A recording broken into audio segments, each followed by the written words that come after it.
This is Cultural Mixtapes. I'm Tejas Srinivasan. Welcome to the show.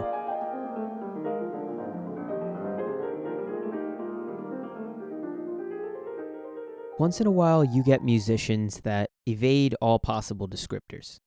Such is the case with today's guest, AV Dummy.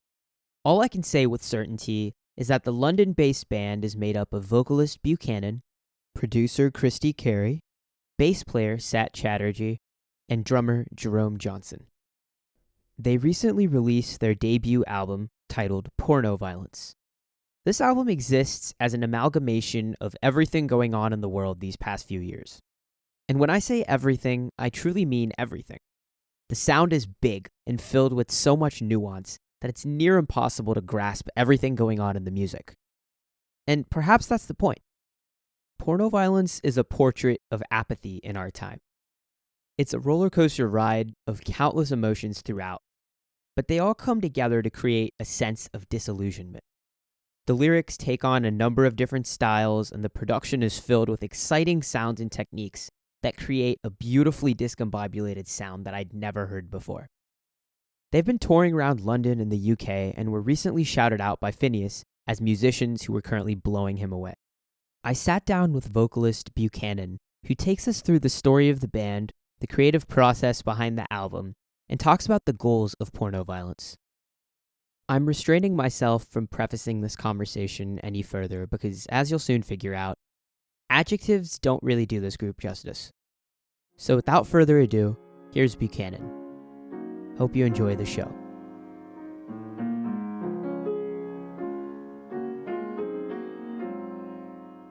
Buchanan from AV Dummy, welcome to the show. Thank you so much for being here. Yeah, thanks for inviting me. You and your band have created an album called Pornoviolence, which, and essentially, it's a polemic album that decries apathy, both from government institutions as well as regular citizens. You chastise mass media, amongst other things. And throughout this process, you craft a visceral experience that creates feelings of disillusionment and discombobulation, as well as plain anger. And you mentioned some of your influences being dystopian fiction, such as 1984 and Brave New World, as well as an essay by Tom Wolfe. But how was the idea for Pornoviolence conceived? I think kind of defining Pornoviolence as kind of political kind of album is kind of the first thing that I generally kind of wanted to avoid.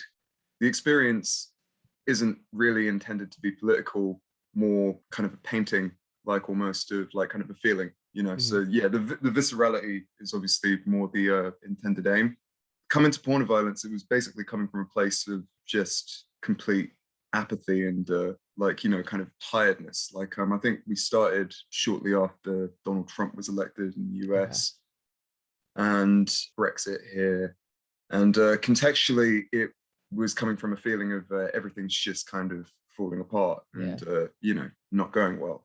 Also feeling very hopeless about how anything could be done. Everything just seemed kind of completely fucked and a complete kind of powerlessness to it.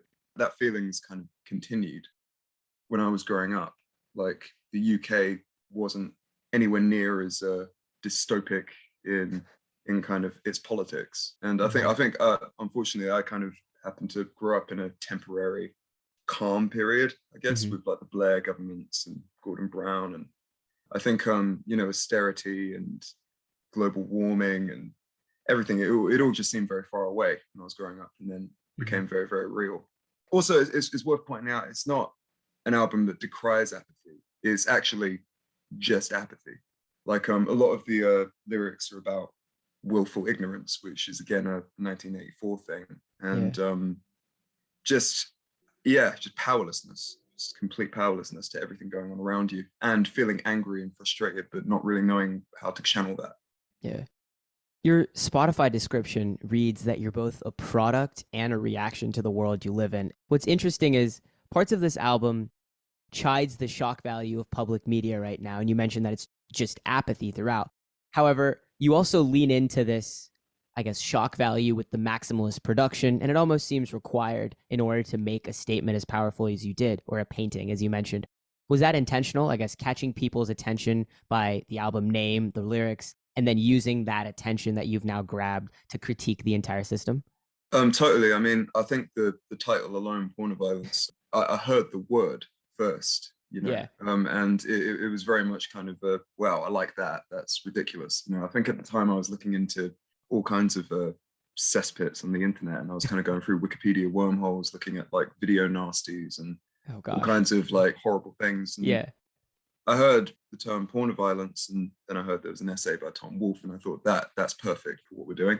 And I very much wrote based on the idea of that title, Okay. you know. And in many ways, I've heard a lot of people say that they don't really understand the title, with, you know, songs about being on the dole or all sorts, really. And I guess it was about the idea of just being desensitized to everything rather than just violence. I mean, there's a big recurring theme of violence throughout the record. Yeah. But definitely the shock was really important to kind of just what the whole thing was about. But I think in terms of maximalist production, we were obviously going for big a lot of the time. It's also just a kind of sound that, you know, we kind of could work with. We tend to find a lot of quieter stuff a little bit more boring. So like, you know, it was very much kind of working within the framework of what we're into and what we do, whether that was like trying to do krautrock, just like kind of amped up a bit, or industrial, or with Brave New World, Christy was kind of heavily influenced by stuff like Music Concrete and stuff like that. So it was very much working with what we were into, mixed with shock, and also working to a concept. You said you started this around when Donald Trump was elected. What was your music output like before Pornoviolence came into the picture? All over the place, really. Christy had released, I think, one kind of little album on SoundCloud before that. And I'd largely just been a hired gun, basically, rapping on producers' tracks and doing EPs with producers from basically all over the place. Hip hop stuff for me, kind of more wonky is what they call it with Christy. But we were coming at it very much from an angle of we were just starting from the ground up, really. Okay. You know? Like it was our first thing, and everything kind of just flowed together, which I think is kind of another reason why so many of the tracks ended up being so completely different, because we were working on it for years and we had a basic idea of like, there's too much going on, so why can't music also have too much going on? Why can't you do this song here and that song there? And it was really just a first experience for us, and just something to, I guess get kind of wrapped up into, you know. Lovely. You wanted music to, I guess, accompany the feeling of having so much going on, and the album is filled with a sense of disillusion and madness. Words like, I'll go mad if you let me, I'm a crazy man on the web. There's too much everything and none of it makes sense. And by the end of the album, we don't really get any resolution, as is the state of the world. And something that's really hard to decipher is whether or not the album is an attempt to clarifying doubts throughout this time of apathy, or is it catharsis towards that? The reason I said it's not a political album is because there is no kind of like ideology kind of that guides kind of or informs its meaning. It isn't supposed to resolve any issues. It actually doesn't really comment on basically anything, you know. Pretty much every kind of objective point made in the lyrics is then countered with another objective point. It's very much just kind of arguing and noise, just constantly. I would never have really wanted to have done something like that with an ending, because it doesn't end. The world we live in is just the world we live in, and that's just it. There's no changing it. There's no changing the media system the way it is right now. And again, the powerlessness of what I guess the perspective of the lyrics is kind of integral to the whole record. It wouldn't be the same thing if I was attempting to preach some sort of agenda, because that's not the point. It's supposed to just show an experience and just kind of create a feeling from that. So what does the songwriting process look like for you? It can be something specific to this album or just in general. How do you go about crafting a song? At the time, I was, I am and have been always living in London. But Christy was based in Birmingham. And we were first introduced on a Facebook group chat for another producer.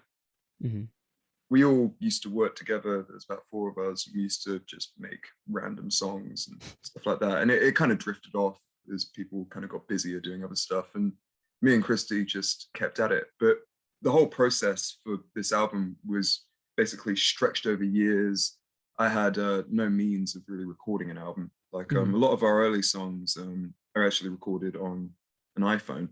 Oh, wow. Like, and Christy might send a beat first, and then I might write a bit to that, and then I might say, oh, well, let's change this here. Let's do a different thing for the bridge, or adding layers. And we just really, really slowly worked over kind of everything. And we really, really take our time, just kind of go back and forth, back and forth, back and forth. And, you know, over time, it meant I'd find opportunities to end up in studios. Like I ended up enrolling on a college course. I'd been out of school for like a couple of years, and enrolled in a college course in Enfield that had studio. And so I used to just go to this college really late in the day. Yeah. I think the day would end at around 6.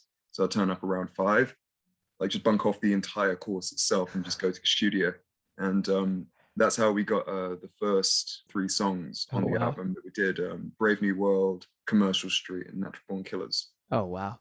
Throughout the songwriting, there's songs specifically like Postmodern Exorcism. There's like a stream of consciousness being thrust at the listener. And like you said, any argument that's made is immediately countered in another song. Do you think of assembling these plots or sections throughout as you're making the album, or did you just go song by song and set the album up as it came?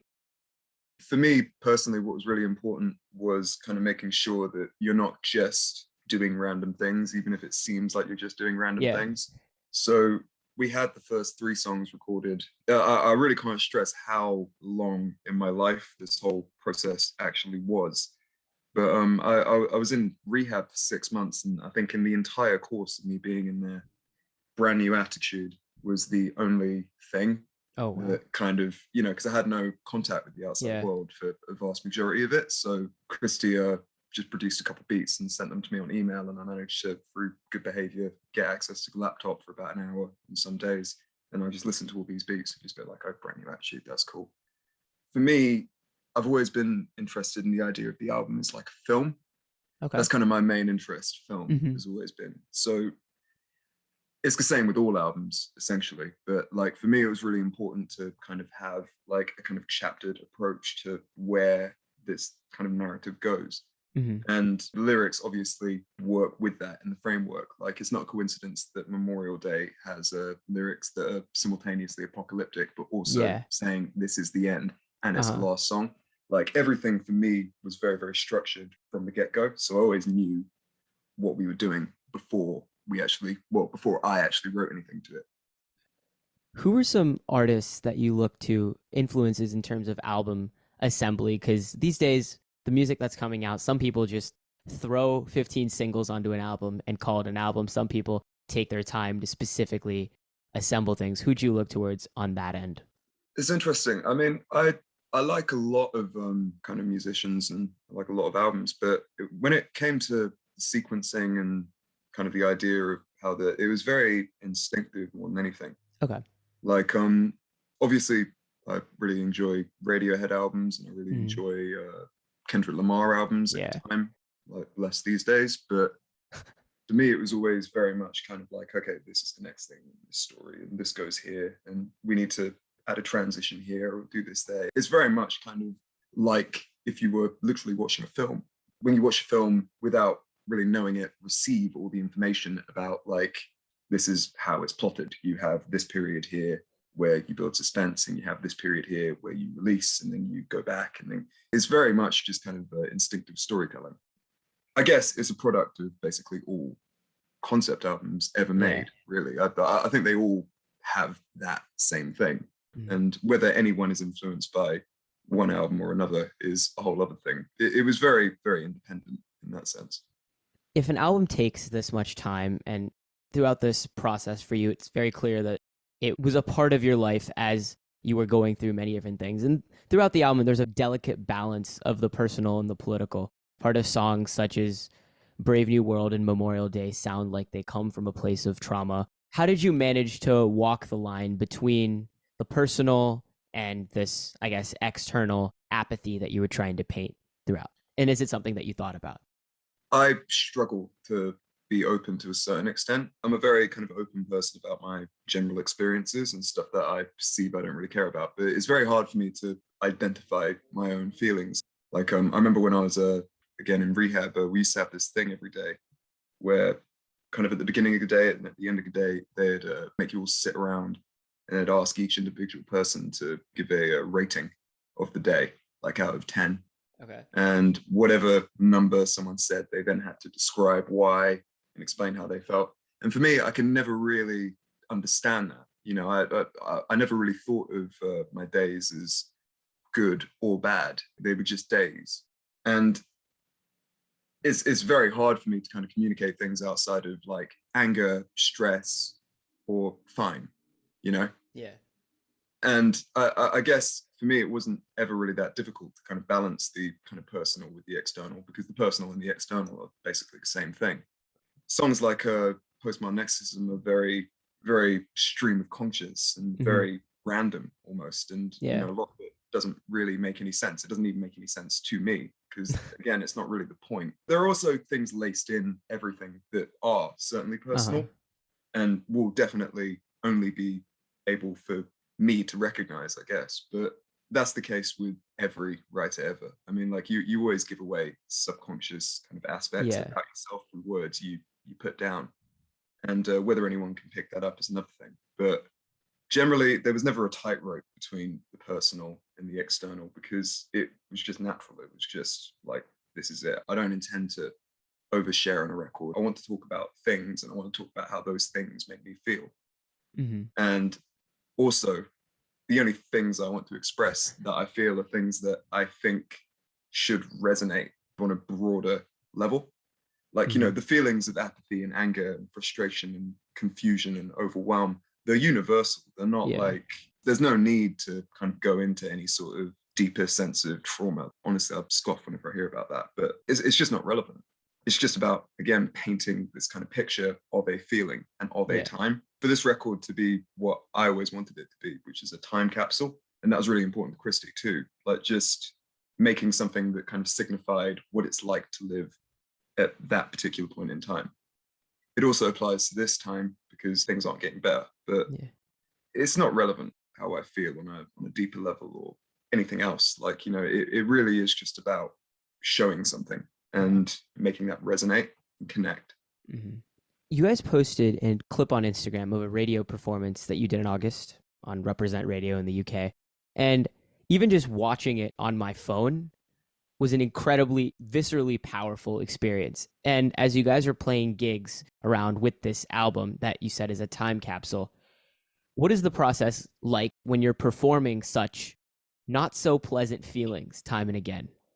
I mean, you know, personally, I have a lot of fun. Like, it's a really good outlet. It's a really, really nice way to just do what you like to do, you know? But yeah, I've never really thought about it like that, actually. I guess, again, because from a certain level, so disconnected from that feeling, it doesn't feel negative to me. It doesn't feel like I'm bearing my soul. Like, I remember there's this thing, I think Marlon Brando said, like in the 50s or something, about why he couldn't do stage anymore, because obviously he was so into his method acting, and he couldn't do plays because, you know, he just felt like every single night he was going out there bearing his soul and just breaking just every single night, just for each show. Like doing a movie is one thing, but playing every night, it's not like that for me. It's not like that for Christy. We're very much just enjoying ourselves when we're playing live, and yeah, that is interesting though. That's really interesting. I've never thought about that. Lots of times in the album, it looks like you're speaking at someone or something. Is that just part of your writing style, or was that intentional as part of painting this picture that we've been talking about?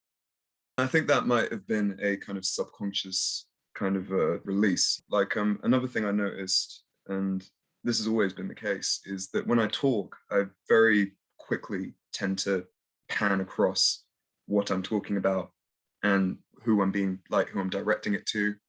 And, you know, in the lyrics, there's a lot of switching between first person and third person, and us and we and them and you and I. And again, it was all very accidental, but I think I was semi-aware I was doing it, and I thought it kind of added to the excess of just everything, like information. You can't even focus on purely a specific subject from a specific standpoint. And in color, you're talking 1 minute about, xenophobia, and the next you're talking about people burning 5G masts, like during a pandemic. And Yeah. us, we, I, they, just constantly line by line changing. It has a very kind of like faintly schizophrenic feel, I think. And part of that was obviously just accidental, but I think it definitely works in the context of just the point of the record, which is, again, too much going on all the time. You can't even think and stay focused for too long. And we literally can't. Every direction just constantly moves, and there's nothing consistent ever. I think DWP is like the only song that has a consistent focus. Yes, the only song that has a consistent kind of narrative focus on the whole record. Wow. Yeah. And, it's a mess. Everything's too much. Yeah. It's real. I want to switch gears to talk more about production now. You mentioned you and Christy were exchanging tracks back and forth to make the album. And anytime I heard an influence on the album, be like, oh, that sounds like this genre or this, before I could even identify it, the song morphs into something else.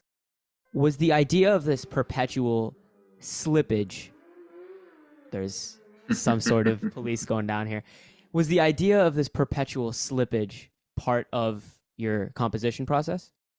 I think it's very much a kind of product of, like, firstly, Christy is very, very talented at just doing all sorts. And I think in some cases it might have been a thing of a more direct, oh, let's just switch it up. Certainly there are like some Brave New World was a whole beat when you sent it to me, and very little changes were made to it. Mm-hmm. I always found that one interesting. It's got a kind of industrial feel to begin with, but then it kind of has this kind of footworky kind of breakdown or something. Yeah. Like for the chorus. And that wasn't really a thought about thing. That was very much just kind of how Christy rolls, Mm-hmm. And I don't know. I think it was important as well to not get too bogged down in like the idea of genre. It was more about just how could we show excess by just doing something completely different. But there was never like a specific, like we never sat together or spoke about like, oh, well, maybe if we switch this bit here to do this instead. It was always very, this sounds good, this will work. Like actually thinking about it, like, to be totally honest with you, I don't think either of us could ever categorize genres or influences on this record because, there are certainly things that we were inspired by. Yeah. But there was never a kind of thought of like, this song is this mixed with that, and like it just wasn't really all that thought about like that. I think the public agrees because Apple Music characterizes it as punk. Spotify groups you in on a playlist titled post-punk. I don't even know what that means. Finneas called the production crazy, and then there's other adjectives, genreless, chameleonic. The adjectives can just be piled on top of each other. But the record that you thought of making back in 2017, how different was that from the record that did get made? Honestly, I think the entire way through, we've been into the idea of just doing whatever we feel like. The concept of the lyrics and what the album's about was all very much needed to kind of reflect exactly that kind of broad scope, because there needed to be some sort of thread between all of this kind of like a chaos. And when we started in 2016, we already had kind of mix of like different beats and different things that we were thinking of. Like In Color had already been started. Oh, wow. In 2016. At least the production had, and I'd done like a couple phone recording versions of it that were very, very different at the time, but was still essentially sung kind of rock songs. But we had that, and we had Commercial Street, and we had Natural Born Killers, and we had Brave New World. Like we had all of these things, and we always knew to a certain extent that we wanted to just do all sorts and kind of, I guess, show off a bit, Yeah. But I think the only wild card on the record is postmodern exorcism in that way, because for us there was never any clear idea what that was supposed to sound like. You know, Mhm. it was very much just kind of organic. And we ended up, I think at the time, Christy sent me a couple riff ideas and with drum loops and stuff. Then I wrote the actual song around that. And I just heard Ashik Ahmedzi's first album, Okay. the South African jazz drummer. Yeah. And I thought it was worth a go. So I just reached out to him and he responded, and I sent him the track and he said he'd love to play. And he was really, really nice about it. Yeah, just the only kind of threads in that were kind of the idea of like, well, we were listening to the Ginger Baker kind of Fela Kuti drum battles on the Yeah. Africa, I forgot what year record it was, but Mhm. we just kind of made that up entirely. Like, but for the most part, it wasn't really all that different to kind of how we planned it in scope. We always just wanted to do a lot. I want to end looking forward. It seems against the message of AV Dummy to do more of the same thing and make a Porno Violence 2 or something like that. And Marshall McLuhan says the medium is the message. So what is next for the band? Do you have any idea? Yeah, well, we've already started. Oh, wow. We've started album 2. This has a different feel. I'll try to be careful about how much I define it. But the big idea with the next album is nuclear war and East-West kind of relations. So it's a much more focused concept. It's definitely different. I'll say that. It's also more consistent, I think, just the topic and, you know, kind of the overall focus of it is more focused, but it's definitely different from Pornoviolence a lot. You know, I think we always classify Pornoviolence as our like a pop album. We follow very simple kind of song structures and everything is fairly straightforward. I think with the next record, it's going to be a lot more focused and a lot more intense. And then our last question amongst all the shows, what have you been listening to, watching, or reading lately that you've been excited about? God, I haven't read in ages. And I've been listening to a lot of Wulu recently. Okay. He's kind of, funny enough, quite similar to what we do. He's very, very cool. He, I don't know how to classify largely genreless music, similar to ours, but a lot more kind of trip-hoppy. Okay. And lots of IDM and stuff like that. It's cool. And also I've been listening to Black Country New Roads' last album, Ants from Up Here. Also Billy Woods. Yeah, a lot of Billy Woods. It's really good. Really good rap. Yeah, lovely. I believe that is it. Thank you so much for being here. Thank you for having me.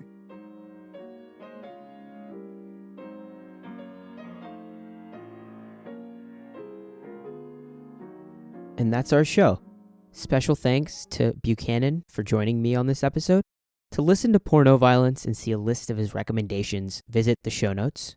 Cultural Mixtapes is written and produced by me, Tejas Srinivasan. The music you heard on today's episode was Beethoven's Sonata No. 26 and Chopin's Sonata No. 2, recorded by me. If you liked what you heard, please subscribe, review, and share on Spotify, Apple Podcasts, and wherever you listen.